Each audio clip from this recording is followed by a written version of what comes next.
Hello everyone, welcome to the catalyst मेडिजी। दोस्तों, मेरा नाम है संजय मिश्रा। मैं आपको बॉटनी पढ़ाता हूँ और हम कैटलिस्ट मेडिजी यूट्यूब चैनल पर शुरू कर रहे हैं नीट प्रीमियर लीग क्या है? ये एक तरह का एनपीएल टी20 है। एनपीएल टी20 में हम क्या करेंगे? 20 मिनट में कंप्लीट चैप्टर डिस्कस करेंगे और हमारा टारगेट होगा बॉटनी में 180 आउट ऑफ 180। 180 आउट ऑफ 180 कैसे होगा दोस्तों? हम सारे पीवाईक्यू को कवर करने वाले हैं और हमने पीवाईक्यू वाली वीडियो भी अपलोड कर दी है। लेकिन उससे पहले आपको रिवीजन वीडियो देखनी है। रिवीजन वीडियो हम कैसे करेंगे दोस्तों? 20 मिनट में हम कंप्लीट चैप्टर को रिवाइज करेंगे, उसके बाद हम जाएंगे प्रैक्टिस के लिए। प्रैक्टिस में बॉलिंग हमारे साइड से होगी, हम आपको फेंकेंगे एमसीक्यू और आपको उसको बाउंड्री के बाहर मारना है 4 रनों के लिए, है ना? कैसे? क्योंकि हर एक एमसीक्यू 4 मार्क का होता है, ठीक है? और वो भी विद इन 20 मिनट आपको करना है, ठीक है? वीडियो के साथ में ही। और उससे आपको ये पता चलेगा कि आप कितना स्कोर कर पाते हो। तो जितना भी आपका स्कोर होगा, कंप्लीट स्कोर आप कमेंट बॉक्स में हमको बताएंगे। तो इसमें 20 मिनट में हम पूरे चैप्टर को रिवाइज करेंगे, उधर 20 मिनट में हम जितने भी पीवाईक्यूज हैं सबको कवर करेंगे, ठीक है? और हमारा टारगेट होगा 180 आउट ऑफ 180। रेगुलर वीडियो आने वाली है, साथ में जुड़े रहे, दोस्तों को शेयर कर सकते हैं आप। ओके, तो चलिए शुरू करते हैं। दोस्तों, आज का हमारा टॉपिक है sexual reproduction flowering plant. Sexual reproduction flowering plant में हम सबसे पहले कवर करेंगे सबसे पहला टॉपिक क्या होता है? फ्लावर। फ्लावर क्या होता है दोस्तों? फ्लावर क्या होता है? फ्लावर रिप्रोडक्टिव यूनिट होता है। फ्लावर क्या होता है? रिप्रोडक्टिव यूनिट होता है। किसका? एंजियोस्पर्म्स का। फ्लावर क्या है? रिप्रोडक्टिव यूनिट है एंजियोस्पर्म्स का। अब एनसीईआरटी में एक लाइन और अच्छे से लिखे, फ्लावर क्या होते हैं? सेक्सुअल रिप्रोडक्शन के साइट होते हैं, site for the sexual reproduction, ठीक है? और ये नीट में आ भी चुका है। ये किस में आ चुका है? नीट में आ चुका है। उसके बाद में देखो, फ्लावर में दो पार्ट्स उसके जो होते हैं ना, रिप्रोडक्टिव पॉइंट ऑफ व्यू से बहुत ही इंपॉर्टेंट होते हैं। पहला होता है तो मेल पार्ट। मेल पार्ट को हम क्या बोलते हैं? स्टमन बोलते हैं, ठीक है? उसके ओवल को हम क्या बोलते हैं? एंड्रोशियम बोलते हैं। उसके बाद में आता है फीमेल पार्ट, जिसको हम क्या बोलते हैं? पिस्टल बोलते हैं, ठीक है? अगर आप देखेंगे, ठीक है, तो 4 यूनिट होती है जैसे फ्लावर की, ठीक है? एक तो हो गया एसेसरी यूनिट्स होती है जिसमें कैलिक्स और करोला आता है। उसके बाद में रिप्रोडक्टिव यूनिट होती है जिसमें एंड्रोशियम और गाइनोशियम आते हैं। क्लियर है? आगे बढ़ते हैं, स्ट्रक्चर्स की बात करते हैं। तो स्टेमन क्या होता है दोस्तों? स्टेमन के बारे में आपको याद रखना है, ये फिलामेंट और एंथर से मिलकर बना होता है। अगर आप डायग्राम में देखेंगे तो फिलामेंट जो होता है लॉन्ग सिलेंडर स्ट्रक्चर होता है, ठीक है? लॉन्ग सिलेंडर स्ट्रक्चर होता है। उसके बाद में ये होता है एंथर, जो कैसा होता है? बाइलोब्ड होता है, ठीक है? उसके बाद में अगर मैं पिस्टल की बात करूं तो पिस्टल क्या होता है?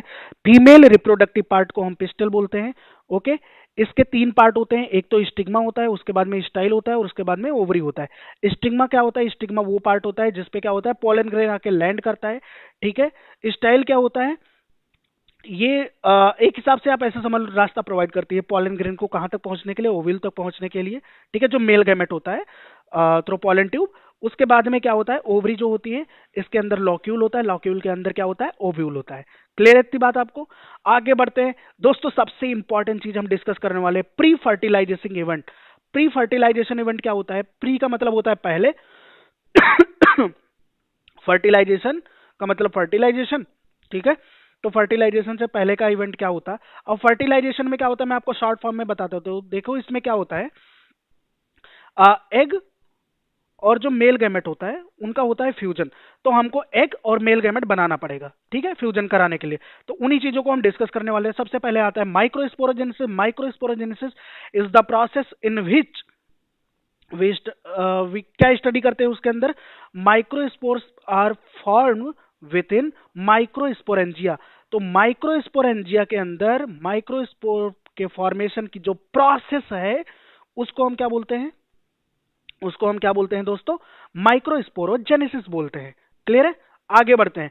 अब आता है एंथर, ठीक है? अभी हमने देखा था स्टेमन के 2 पार्ट होते हैं, एंथर और फिलामेंट। एंथर के बारे में डिस्कस कर लेते हैं। एंथर कैसा होता है? Anther is bilobed. इसके पास 2 लोब्ड होते हैं, ठीक है? Bilobed and each lobe has been 2 pollen sac. देखो, आप अगर देखेंगे ना तो एंथर कैसा होता है? एंथर के 2 लोब होते हैं, ठीक है? एंथर बाइलोब्ड होता है। एंथर कैसा होता है? बाइलोब्ड होता है, ठीक है? ठीक है? और हर लोब में 2 थीका होता है। हर लोब में क्या होता है? 2 थीका होता है। इसलिए कैसा होता है? डाइथीकस होता है। और इसके पास 4 पॉलन सैक होते हैं, इसलिए हम इसको क्या बोलते हैं? टेट्रास्पोरेंजिएट बोलते हैं, ठीक है? क्लियर आई बात? इतनी बात समझ में आई आपको? तो टोटल 4 माइक्रोस्पोरेंजिया इसके पार होते हैं। माइक्रोस्पोरेंजिया के अंदर क्या होता है? पॉलन सैक होता है और पॉलन ग्रेन बनता है। क्लियर है? वॉल ऑफ एंथर की बात करें, भाई ये चीज आपको याद रखना पड़ेगा। कैसे याद रखना पड़ेगा? सीक्वेंस में याद रखना पड़ेगा। बार बार पूछा गया है, ठीक है? हमेशा कई बार तो सीक्वेंस पूछ लिया जाता है, तो आपको बहुत ही अच्छे से डिटेल में पढ़ना है इसको। कैसे? इपिडर्मिस क्या होता है दोस्तों? हाँ, सबसे आउटर मोस्ट जो लेयर होती है, तो फर्स्ट लेयर होती है, उसके बाद में second layer endothecium, third layer क्या होती है? मिडिल लेयर, और फोर्थ लेयर जो होती है वो टेप्टम होती है। टेप्टम मोस्ट इंपॉर्टेंट है। मोस्ट इंपॉर्टेंट क्यों है? टेप्टम जो होता है वो न्यूट्रिशन प्रोवाइड करता है किसको? डेवलपिंग पॉलन ग्रेन को। ठीक है? तो इस टॉपिक से 4 तरह के सवाल बन सकते हैं। पहला तो ये डायग्राम पूछ लिया जा सकता है आपसे, और पूछा जा सकता है उसकी लेवलिंग करो। तीसरा, टेप्टम के बारे में कई सारे सवाल बन सकते हैं। उसके बाद में इसका सीक्वेंस बन सकता है, ठीक है? वो भी पूछा जा सकता है, ठीक है? तो ये चीजें आपको ध्यान रखनी है। आगे बढ़ते हैं, अब पॉलन ग्रेन स्ट्रक्चर के बारे में हम डिस्कशन करते हैं। पॉलन ग्रेन का स्ट्रक्चर कैसा होता है? अब दोस्तों, एनसीईआरटी की एक लाइन है जो एनटीए का फेवरेट है और बार बार पूछा गया है। किसमें? नीट में। Pollen grain are set at 2 cell stage. Pollen grain 2 cell stage में रिलीज होते हैं या सेट होते हैं, ठीक है? अब आपके घर के आसपास अगर फूल लगा होगा तो आप देखेंगे उस पे, अगर एक गुड़हल का फूल है ना, तो उसमें कुछ येलो कलर के आपको स्पॉट दिखाई देंगे। वो येलो कलर की स्पॉट क्या होते हैं? पॉलन ग्रेन होते हैं। जो क्या होते हैं? एंथर से उनका डेhiscence हो चुका होता है। अगर इनके सेल्स की बात करें तो 2 तरह की सेल्स होती है। पहला होता है वेजिटेटिव सेल, जो कि बड़ी होती है। उसके बाद में आता है जनरेटिव सेल। जनरेटिव सेल्स कहती होती है स्मॉल होती है, और जनरेटिव सेल्स माइटोसिस डिवीजन करती है और 2 मेल गैमेट बनाती है, ठीक है? ये चीज आपको ध्यान रखनी है। क्लियर है? और ये सारे के सारे क्या हैं? एमसीक्यू हैं अपने आप में, ठीक है? अगर आप पीवाईक्यू वाली वीडियो प्रैक्टिस करोगे ना, मजा आ जाएगा आपको। कोई भी सवाल मिस नहीं होने वाला है प्रीवियस ईयर का। Extra NCERT examples. Extra NCERT examples में आपको क्या याद रखना है? पॉलन वायबिलिटी, बार बार इस पे सवाल बना है, ठीक है? मल्टीपल टाइम इस पे सवाल बना है। अगर मैं बात करूं राइस और व्हीट की, तो इनके पॉलन की वायबिलिटी होती है 30 मिनट, जो कि इंपॉर्टेंट है। उसके अलावा कुछ फैमिली का एग्जांपल दिया गया है जिनके जो पॉलन की वायबिलिटी होती है वो क्या होती है? कुछ मंथ्स होती है, ठीक है? उसके अलावा एक इंपॉर्टेंट सवाल बनता है, स्टोरेज कहाँ होता है? तो इनका स्टोरेज लिक्विड नाइट्रोजन में किया जाता है, जो कि अपने आप में क्या है? एक एमसीक्यू है। उसके अलावा नीट के पॉइंट ऑफ व्यू से एक इंपॉर्टेंट चीज आपको बता देता हूँ, लिक्विड नाइट्रोजन में जो टेम्परेचर होता है -196 डिग्री सेल्सियस होता है। क्लियर है आपको? आगे बढ़ते हैं, मेगा स्पोरोजेनेसिस की बात करते हैं। मेगा स्पोरोजेनेसिस में क्या होता है? Megaspore mother cell undergo meiosis. Megaspore mother cell जो होती है वो मियोसिस के अंदर जाती है और 4 हैप्लॉइड मेगा स्पोर्स बनाती है, जिनमें से 3 क्या हो जाते हैं? डीजनरेट हो जाते हैं, और एक सिंगल जो होता है फंक्शनल बनता है। ये भी नीट का क्या है? एक पीवाईक्यू है, आप ऐसा मान लो। मैं कुछ भी रैंडम नहीं बोल रहा हूँ, ये नीट का पीवाईक्यू। आप जब पीवाईक्यू वाली वीडियो देखोगे आपको मजा आ जाएगा। अरे यार, सर ने क्या बता दिया मुझे, ठीक है? फिर उसके बाद में आता है डेवलपमेंट। डेवलपमेंट कैसा होगा? मोनोस्पोरिक होगा, क्योंकि सिंगल स्पोर से, सिंगल मेगा स्पोर से उसमें बार बार क्या होता है? माइटोसिस होता है, और वो क्या बनाता है? कंप्लीट एम्ब्रियो सैक बनाता है। क्लियर है? उसके बाद में हम बात करेंगे फीमेल गमेटोफाइट, जिसको हम क्या बोलते हैं? एम्ब्रियो सैक बोलते हैं। फीमेल गमेटोफाइट कैसा होता है? टिपिकल एम्ब्रियो सैक कैसा होता है? 8 न्यूक्लिएटेड और 7 सेल। हमेशा ध्यान रखना, क्या है ये? इंपॉर्टेंट है। क्या है ये? इंपॉर्टेंट है। मतलब 7 सेल और 8 न्यूक्लिएटेड। ये कैसे हो जाता है? जो सेंट्रल सेल होती है उसमें 2 पोलर न्यूक्लियाई होते हैं, जिनकी पोलैरिटी n+n होती है। तो दोस्तों ये आपको याद रखना है कि 7 सेल्ड 8 न्यूक्लिएटेड कंडीशन होती है। फंक्शनल मेगा स्पोर जो होता है उसमें माइटोसिस होता है, मतलब इक्वेशनल डिवीजन, और 8 न्यूक्लियाई बनाता है। क्लियर है इतनी बात आपको? उसके बाद में सेल्स कौन सी कहां पे होती है, बार बार इस पे सवाल आया है, और ये आपको एसर्शन रीजन में पूछा जा सकता है, इसलिए मैं पहले ही इसको खत्म करवा देता हूं, ठीक है? कोई टेंशन नहीं, 180 तो लाना ही है। पहला क्या है दोस्तों? माइक्रोस्पोर। जो माइक्रोपाइलर एंड है, माइक्रोपाइलर एंड क्या होती है? माइक्रोपाइलर एंड क्या होती है? वो एंड होती है जहां पे 2 सिनर्जिड, और जिनके पास सिनर्जिड के पास क्या होता है? ये हो गई सिनर्जिड। इनके पास क्या होगा? फिलीफॉर्म ऑपरेटस होगा, और ये आपकी हो गई एक्सेल। क्लियर है? तो एक एक्सेल और क्या होगा? 2 सिनर्जी, तो टोटल 3 सेल्स इनके पास होती है। फिर आता है चलाजल एंड। तो जिस एंड पे एंटीपोडल सेल होती है उसको हम क्या बोलते हैं? चलाजल एंड बोलते हैं, ठीक है? उसके बाद में आता है सेंट्रल सेल। सेंट्रल सेल जो होती है उसके पास 2 पोलर न्यूक्लियाई होते हैं। सेंट्रल सेल जो होती है उसके पास क्या होते हैं? 2 पोलर न्यूक्लियाई होते हैं, ठीक है? ये हो गया आपका माइक्रोपाइलर एंड, जहां पे 2 क्या है? सिनर्जिड है और एक एक्सेल है। और ये हो गया आपका क्या? Antipodal cells. कौन से एंड पे है? चलाजल एंड पे, ठीक है, चलाजल एंड पे क्या है, एंटीपोडल सेल है। तो टोटल 8 न्यूक्लियाई और 7 सेल कंडीशन है। Polygonum type of embryo sac बोलते हैं इसको। कैसा बोलते हैं, polygonum type of embryo sac. Clear है। फिर बात करते हैं पॉलिनेशन की। पॉलिनेशन क्या होता है, transfer of pollen grain from anther to stigma is known as pollination. अब आपको लग रहा होगा अरे ये तो सिंपल सी लाइन है, नहीं भाई ये PYQ है, आप जाके देख सकते हो, ये प्रीवियस ईयर का क्वेश्चन है जो बार बार आ चुका है। ठीक है, अब 30-35 साल के जो सवाल है ना, 36 साल के, उनको सॉल्व करो एक बार। ऑटोगैमी क्या होता है, अगर अगर अगर अगर अगर अगर अगर एक ही फ्लावर का अगर पॉलन ग्रेन उसी के स्टिग्मा पे जाके लैंड करता है तो ऐसे पॉलिनेशन को हम क्या बोलते हैं, ऑटोगैमी बोलते हैं, जिसमें सेम फ्लावर इन्वॉल्व हो रहा होता है। जिटेनोगैमी क्या होता है, सेम प्लांट के दो डिफरेंट फ्लावर के बीच में अगर पॉलिनेशन हो, मान लो ये एक प्लांट है, इसका एक फ्लावर है और ये वो इसी प्लांट पे एक दूसरा फ्लावर लगा हुआ है।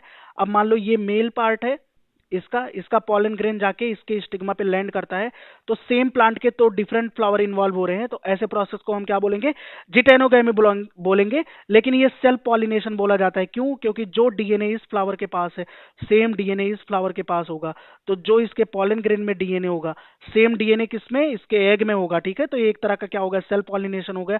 उसके बाद आता है जीनोगैमी। जीनोगैमी क्या होता है, इसमें डिफरेंट प्लांट के पॉलन ग्रेन इन्वॉल्व होते हैं, ठीक है, जो जेनेटिकली डिफरेंट हो सकते हैं, मतलब डिफरेंट होते हैं।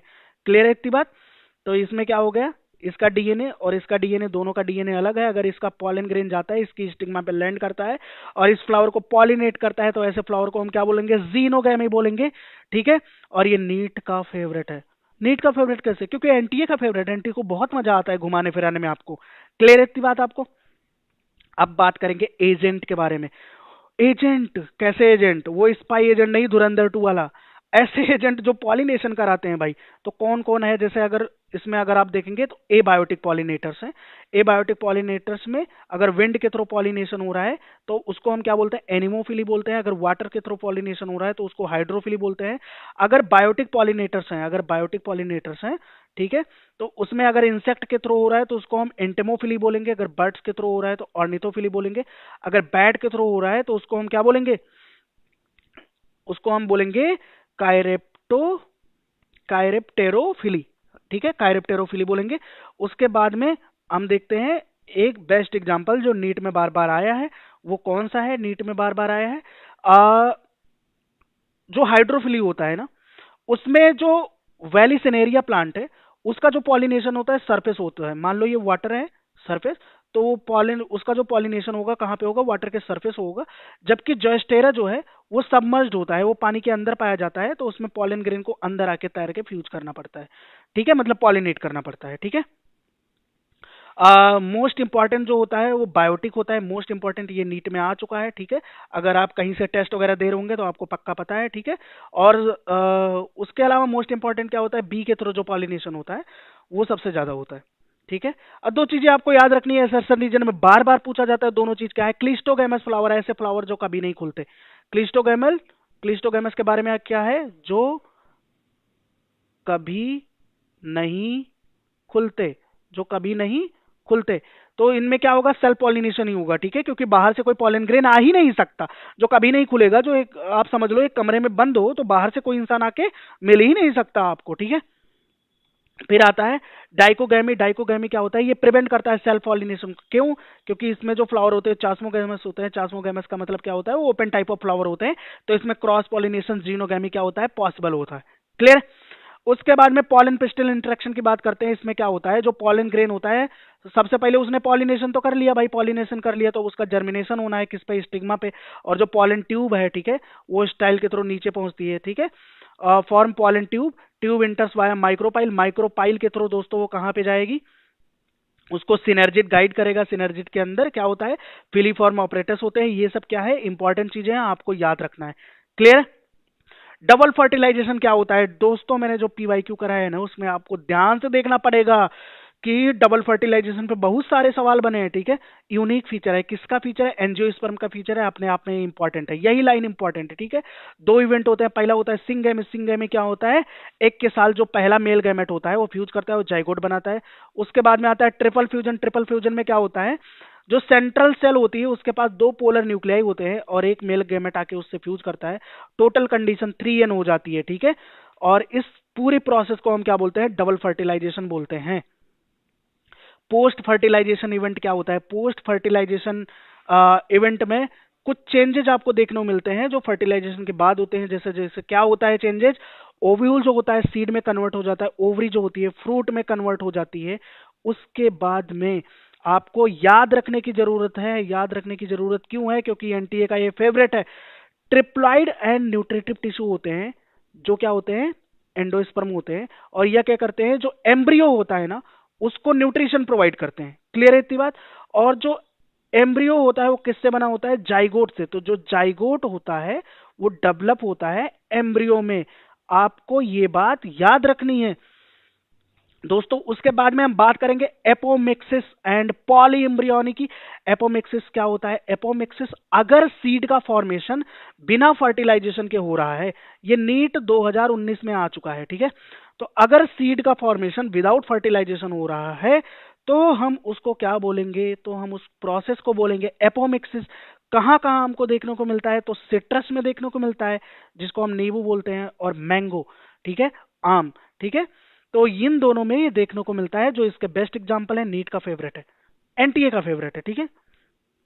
फिर उसके बाद में आता है पॉली एम्ब्रियोनी।